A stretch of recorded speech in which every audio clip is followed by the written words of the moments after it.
I'm sensing a pattern here. If you haven't made the college football playoff, you're a huge fan. Why do you think fan in the college football playoff? Why do you think Coach Rule said that the other day? Yeah, Let's get 40 teams. It's like I've never seen a coach that has either made the playoffs or made the playoff multiple times come out and say, yeah, we need more teams in it.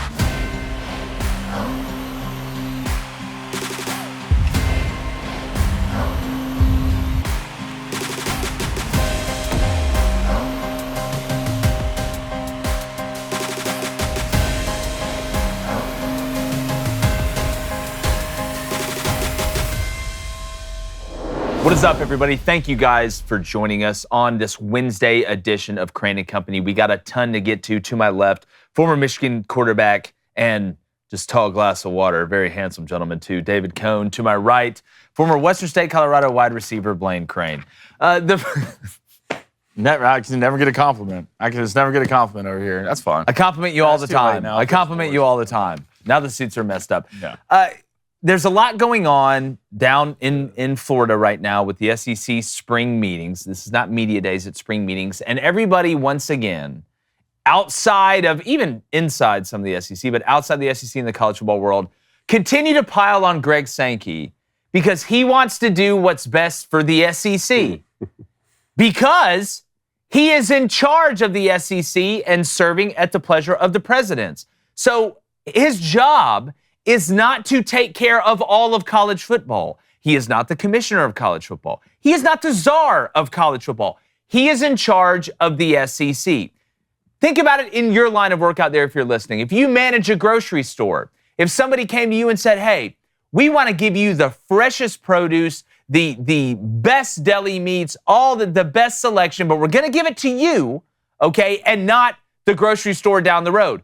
Well, obviously, you're going to take that. Because you're not in charge of all of the grocery stores or the well-being of the nation's grocery stores. You're responsible for your grocery store. So it always just baffles me why people think that Greg Sankey should be this socialist arbiter of helping out everything in college football instead of taking care of who he is in charge of. And that leads me to a quote from an article from CBS Sports. And this is from Greg Sankey. He says, it's clear that not losing becomes, in many ways, more important than beating the University of Georgia, which two of our teams that were left out did. Now, that was in reference to the belief that strength of schedule was not taken into consideration in choosing the playoff field from last year. And that's why the three-loss SEC teams, Alabama, Ole Miss, and South Carolina, were left out for programs that some deem unworthy of being considered great.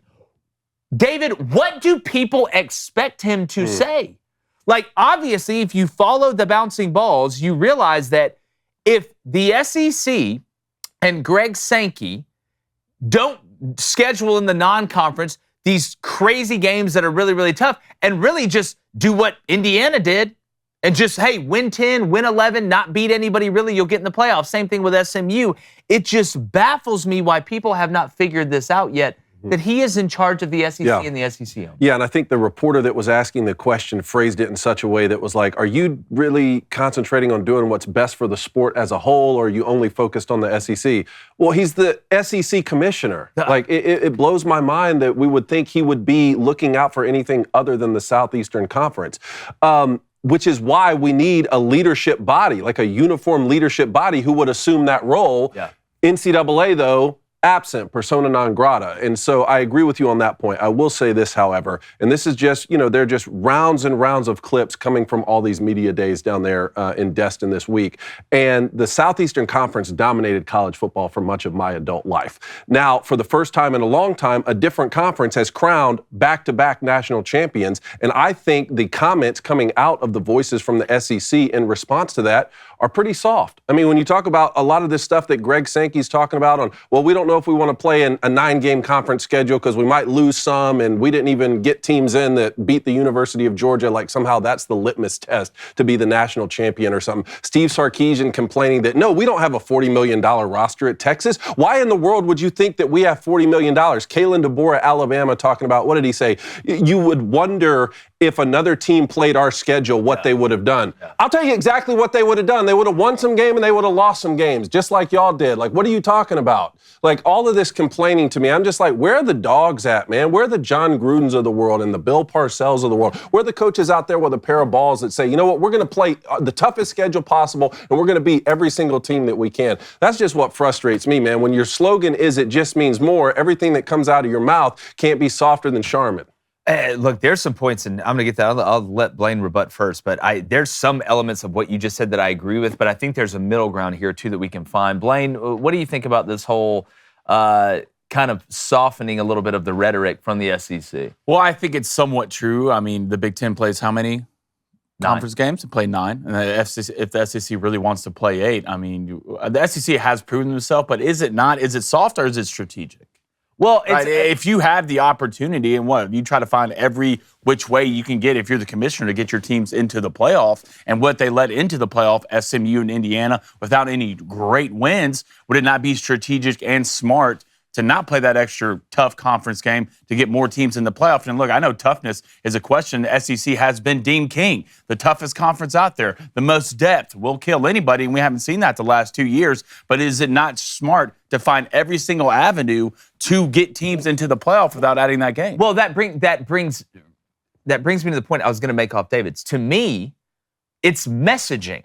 There's a way to message what we are all saying in one sitting to where you can get both. For example, instead of coming out and just complaining and saying, well, you know, we may not want to play a 9-game conference schedule because it's this tough, and you guys rewarded SMU and Indiana, but you didn't reward some of our guys for doing this or doing that. But then you say, but we're not afraid to play anybody. Whatever we feel like we need to do to be the best version of ourselves, we'll do it. We're not afraid of the Big Ten. We're not afraid of the ACC. We're not afraid of the Big 12. But in that same vein, it's my job to strategically put us in the best place to be able to get the SEC to have the most teams in the postseason. But to Cone's point, and I think it's a very valid point. I do too. It's just all complaining. It's all complaining. It's not that, well, you know, we have to keep evolving with the game and we're going to find ways to do that. We still view ourselves as the big dog. It's, oh, look at us. Oh, this wasn't fair. Oh, you know, here's the honest to God's truth. The biggest problem is the way we pick teams outside of the automatic qualifiers right now to get in the playoff is totally contradictory. So I feel like it always is a moving target. I'll use the example of the excerpt I just brought up earlier, and then I want to get to this Kalen DeBoer one of, all right, well, if you're the SEC and you're saying, well, you know, at the end of the day, SMU and Indiana, yeah, they may have had better records, but they didn't really play anybody. Oh, okay, I can understand you saying that. But then when you look at who Bama lost to, the 2 teams that went a combined 3-11, right? When you look at Oklahoma and Vanderbilt, if we don't have a formula that is just more objective, that you can sit here and say, all right, strength of record matters this much, this matters this much, this matters this much, and here's our little committee that has 25% of it, it's always going to be a moving target like this. But Kalen DeBoer, this is the most egregious one to me, David. This is the most egregious one to me. And if Lane Kiffin would have said it, I would have said something similar. If Shane Beamer would have said it, I think South Carolina has a little bit of a different argument, but I would have been about the same. Kalen DeBoer said, you wonder what would have happened if other people would have played our schedule. To your point, yeah, they'd have won some, they'd have lost some. You can't lose to Vanderbilt and Oklahoma and win 9 games and just think you're going to be able to waltz into the college football playoff.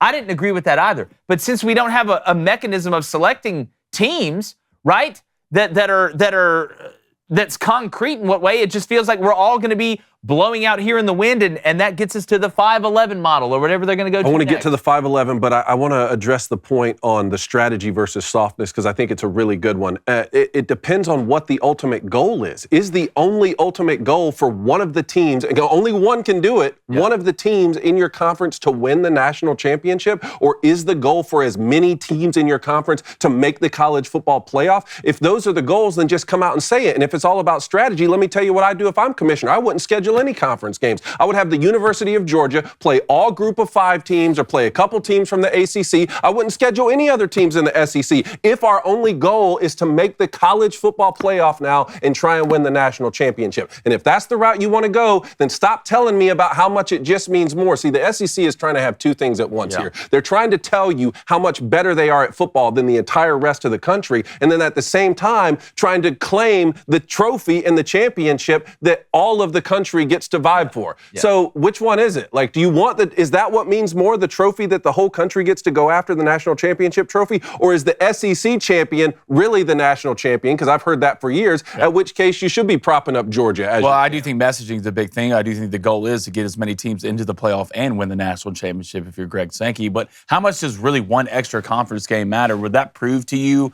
or LSU or Georgia or Ole Miss having one less conference game, that they're good enough to make it into the playoffs? Say it again. So if they have only 8 conference games, all right, that one extra conference game they wouldn't have, would that game be enough to really prove, well, this team is not good enough to make it to the playoff? Oh, well, I think it just gets to Jake's point. That becomes a selection mechanism when we talk about strength. I got to know talk about strength of schedule. And again, but I'm trying to tell you that, like, yeah, if it's just about strategy, then yeah, I could grant that point. Right? Like if it's just about, no, we want to get as many teams in the college football playoff as possible because we get more revenue and we'll make more money from ESPN, then I'm fine with that. Like we can have a strategy session. Like let's just sit down and really play chess together and figure it out, which is why the 5+11 model now that they've proposed yesterday, which this is the first time I've heard this phrase. I think it may be the best 5+11. one. But 2 weeks ago, we talked about, from the last meetings that they had, we talked about the automatic qualifiers. I think it was 4 for the SEC, 4 for the Big Ten, 2 each for the ACC and the Big 12, 1 for a group of 6 team, and then 3 at large? 3 at large. And like Notre Dame can be a top Or if you're a professional sports fan, those will be like wild card spots, right? The next best ones. And what I told you guys, this was just 2 weeks ago when this news dropped, I said a year ago, SEC fans would have hated this idea to give 4 spots automatically to the Big Ten, give another 4 to the ACC and the Big 12, because they would say, wait, out of 16, we're talking about a 16-team college football playoff here in this conversation. Out of 16, we might have 12 of the best teams. And I don't disagree with them. There could easily be every year's 12 of the different. best 16 teams come from the SEC. It ebbs and flows. Now, shouldn't that be the whole point? Now, like, but with a 5+11, now you say, oh, wait. Because the conference cannibalized itself last year, and they're like, wait, 3 of our 9-3 teams we thought could have really gone far didn't even make the college football playoff. Maybe it is best if we take these automatic qualifier spots. Now they're backtracking and saying, wait, no, 5 champions, amazing conference champs, right? and then 11 at large because we want to get 10 of the 11. Well, it goes back to the old saying, a bird in the hand is better than 2 in the bush, right? With the automatic qualifiers, knowing not that you can't get, the at-large spots are so much smaller with the 4-4-2-2 model that we're talking about. Yeah, you may squeeze 1 more, but with this 5+11 model, which is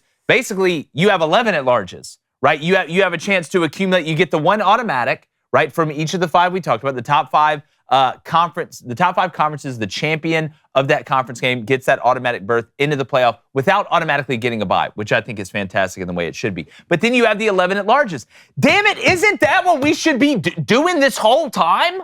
Of saying, hey, just like we do in the NCAA basketball tournament. All right, hey, you win your conference, you get an automatic qualifier. That don't mean your ass is a 3 seed, right? You could be a 16 seed, and then you're going to go get pounded by somebody who's a 1 seed. But you automatically made it, and then everybody else, it is at large. That's what it is. We go pick the 11 best teams that we can.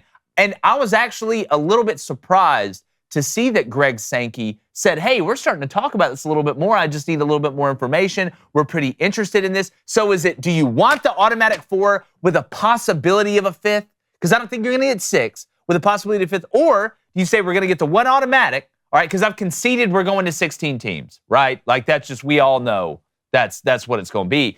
But like now you have the possibility of, hey, we could get more teams in than even if we had the automatic qualifiers. But none of this matters, guys. None of this matters if the mechanism to how we choose the teams doesn't get fixed because of the contradictory nature of it. And you can even see it in that Greg Sankey remark because some people are like, wait a minute, you're talking about how strength of schedule doesn't matter, but yet Alabama finished in front of a 2-loss Big 12 champion in the strength of schedule or whatever. Well, that's the problem. It matters here, but it doesn't matter there. It matters here, and it doesn't matter there. It's because it's contradictory, which makes it look corrupt. But I'm telling you right now, and I want to know if y'all like it better. I like the 5-11 model better than the other one. Starting this podcast, well, sometimes it felt overwhelming for us. Yeah. Script, setup, filming schedule, logos. We're trying to figure it all out. I'm overwhelmed. You were super duper overwhelmed. And like we found out, when you're launching something new, your to-do list grows daily. threatening to take over your life.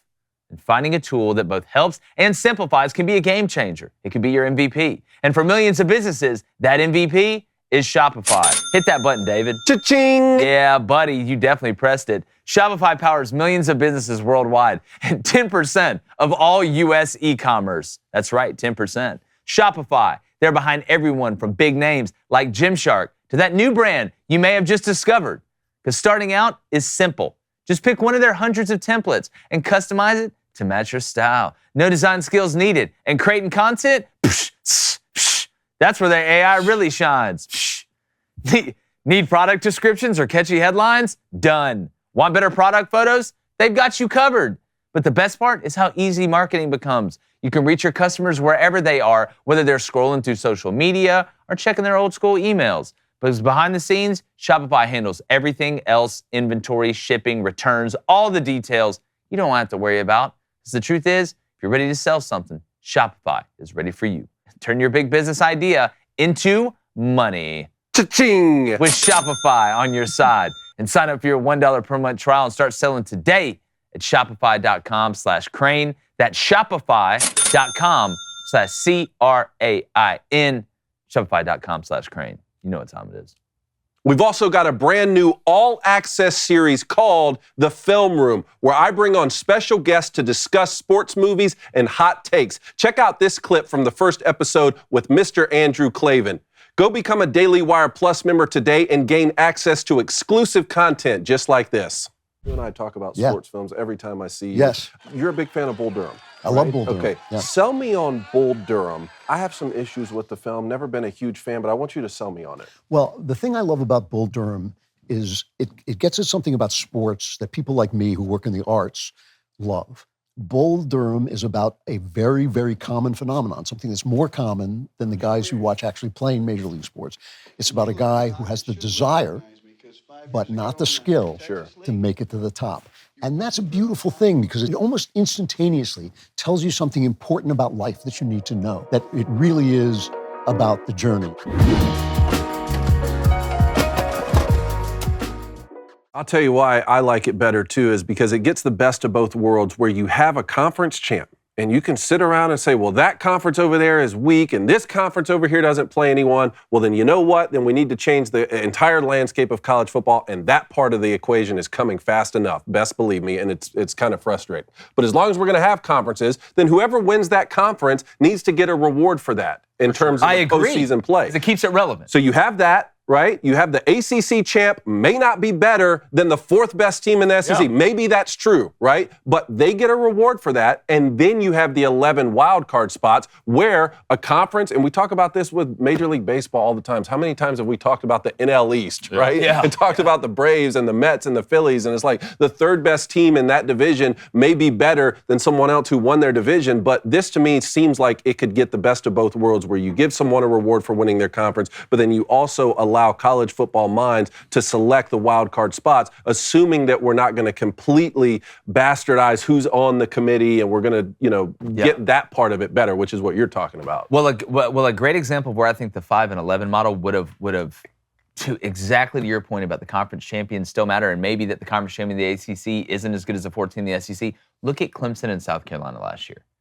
Clemson ends up winning the ACC championship, right? They get an automatic berth into the college football playoff, which I think you deserve that for winning the ACC championship after beating SMU.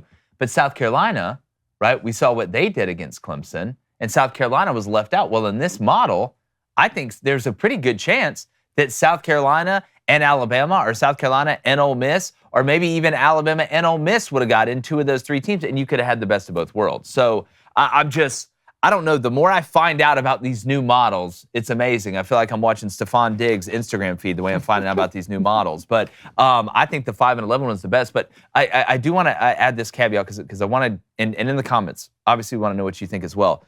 The play-in games is a very interesting situation to me. And what I mean by play-in games, if you're confused out there, you have like the conference championship day, right, where you have the conference championship game, which is the 1 versus 2, right? And then you have 2 other games underneath that. And some people are saying, well, we need to use, 3 versus 4 or, 3 versus 5 and 4 versus 6 or however the hell they want to do it as a play-in game for the playoff to take it out of the committee's hands. Do we like that idea of those?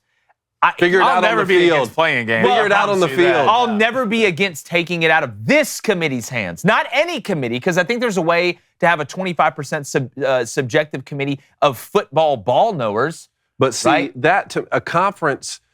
a conference would be more willing to do the play-in games if they knew the exact amount of slots they're trying to fill. So in that model of 4 automatic qualifiers for the Big Ten, 4 for the SEC, and so on, if you know we got 4 to fill, then that's when you could do a play-in game, hoping that whoever loses those play-in games isn't hurt enough to not get one of the at-large spots with 3 in that model. Yeah. If you're in this, where there's 11 at-large spots, are you really going to take the risk of playing any additional games other than the actual conference championship game at risk of knocking you to a 4th loss or a 5th loss on a team that could make a top 6? Oh, well, if you're a 10-2 team, then no. If you're a 10-2 team playing a 9-3 team, obviously that 9-3 team wants to play that game, right? Because they're not sitting in a seat where you feel like you're automatically in. If I'm the 10-2 team, hell, I'm in. Like, I went 10-2, I'm in the SEC, or I went 10-2 and I'm in the Big Ten.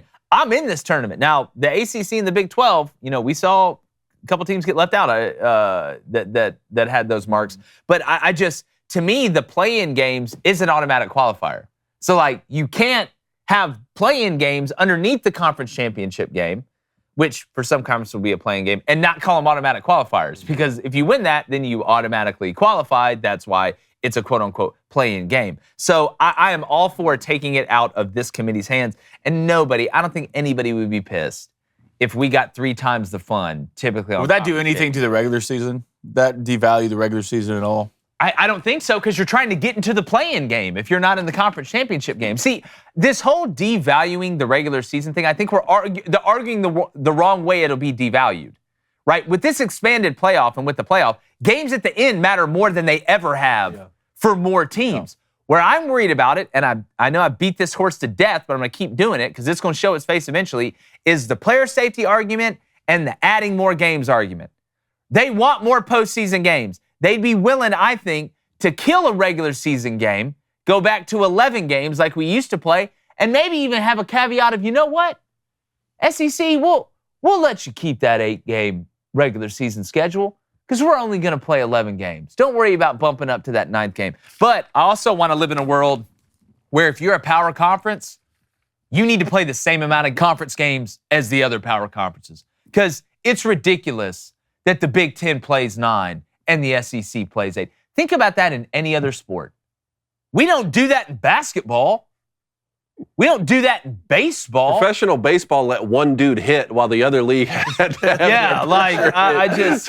like, that's insane to me. I do want to ask you guys quickly, though, about Steve Sarkisian comments. And look, I like Steve Sarkisian a lot. I have a lot of respect for him. But the idea of complaining about having the $40 million roster and that was irresponsible reporting, as true as that may be, it's just I've seen back-to-back years now. I saw the Buckeyes complain about, no, we don't actually have a $20 million roster. And somehow be embarrassed by that. And now Texas like, no, we don't have $40 million to spend. It seems like every team in the country is trying to gather as much money as possible to spend on their roster and then deflect and say that they don't have that money. Yeah. Why are you embarrassed by it? Well, can we play it? What's frustrating on that was it was a little bit of irresponsible reporting, right? It was one anonymous source said that that's what our roster was. I wish I had $40 million on our roster. We'd probably be a little bit better team than we are. Okay, there's 2 things. One, they're always going to ask for money. It's just like in politics. They're always going to send out there's always some crisis, right? Hey, got to send this email. Can you give us $10? It's like that. You drive past the mattress store that's always going out of business. Somehow they always just make it for another 2 weeks so then they can go out of business again. But the main thing is here. Bring the graphic back up. Here's the part that I don't understand. It's either irresponsible reporting or it's not. What do you mean it's a little bit of irresponsible? Like what?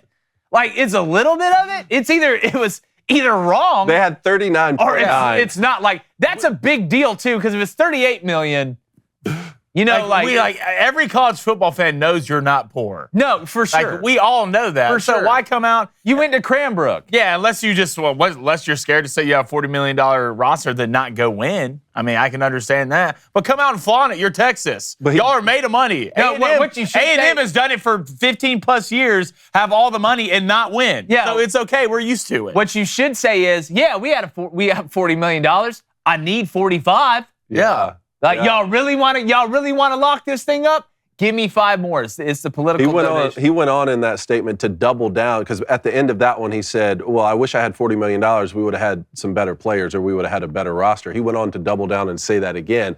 Like, man, if you're a player in that locker room, you're like, man. Yeah. How many guys y'all just get coach, drafted, dog? And in the same statement, he said, yeah, we've had over 24 guys drafted in the last 2 years. Yeah. Which one is it, man? Like, do y'all have But we're not that good. We're not I'm telling you, it's the play on both sides. All right, I wanted to show y'all this because I know how much David Cohn loves Lane Kiffin.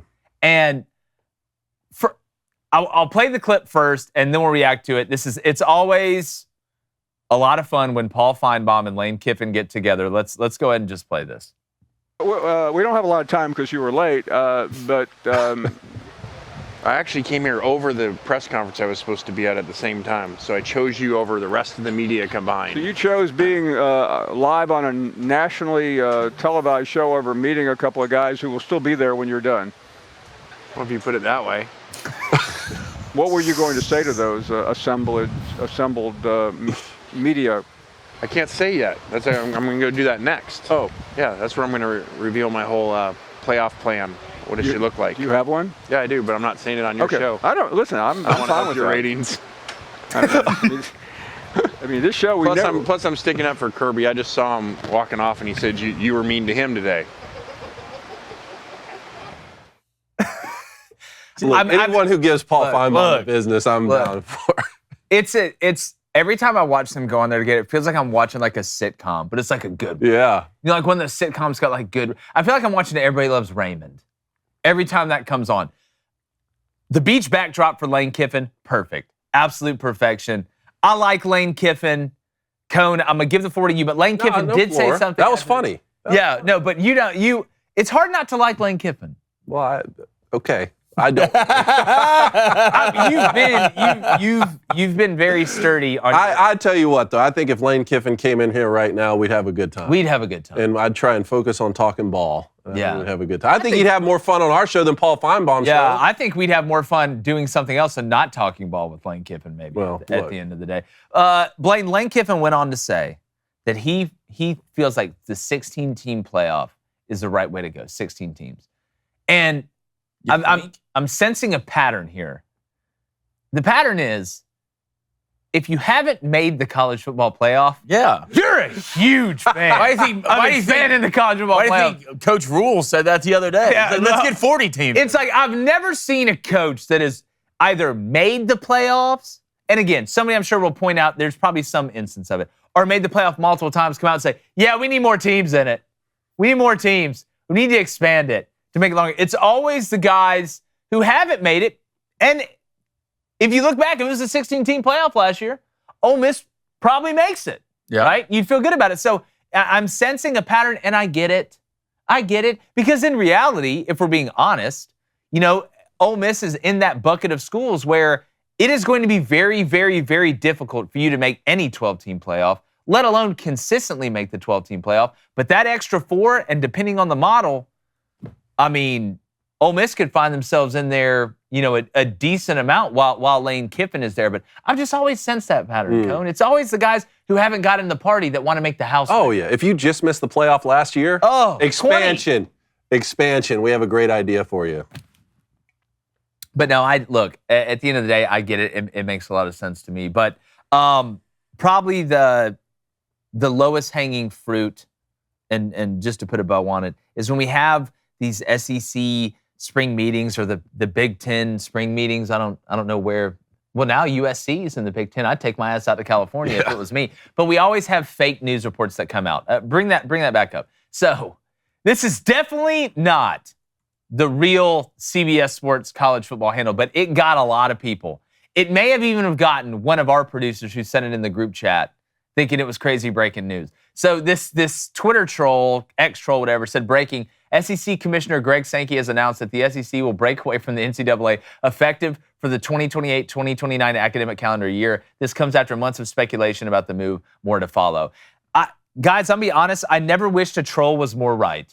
That was a little bit irresponsible reporting. Yeah, just A little bit. Just According to So wait, so you wish that were true? Yeah. Wait, bring it back up again? Yeah. It just said just the SEC, right? Yeah, but everybody Then else who are would you gonna follow. play? But everybody else would follow. No, you that's need the not what it first says. one to break So away. then what right? happens? So then the Big Ten comes on. Because the SEC's not breaking away unless the Big Ten's like, hey, we're breaking away with you. And I don't think the ACC and the Big 12 would be like, no, we're not coming with. I think this would all be orchestrated, but you need that first one to make the move. You need that first no vote. You need that first no vote to show everybody, right, to carry the torch. All right, we're going to the mayor's house and we're going to kick his ass. All right, I think the SEC did that. So you're the mayor. It's always the South, baby, breaking away first. Well, okay. Okay. I definitely didn't look at Cone in a room and say, oh my God, the SEC is breaking away from the NCAA. You definitely caught it didn't do quick, that. though. I did catch the it first quick. time- He caught it very quick. I did catch He's it like, no, quick. wait, hold on. Something smells afoot here. I knew something was wrong. That's a good point. The first time the South broke away, it wasn't. We're still, wasn't we're a still good dealing with situation. that. Yeah. We are, yeah. But we appreciate you guys breaking away for about 30 minutes today. Remember, hit that like button, hit that subscribe button. Got some great content coming out tomorrow as well and for the rest of the week. We appreciate you joining us. And like the chances of me trusting the current college football committee to do anything, we're going. Gone.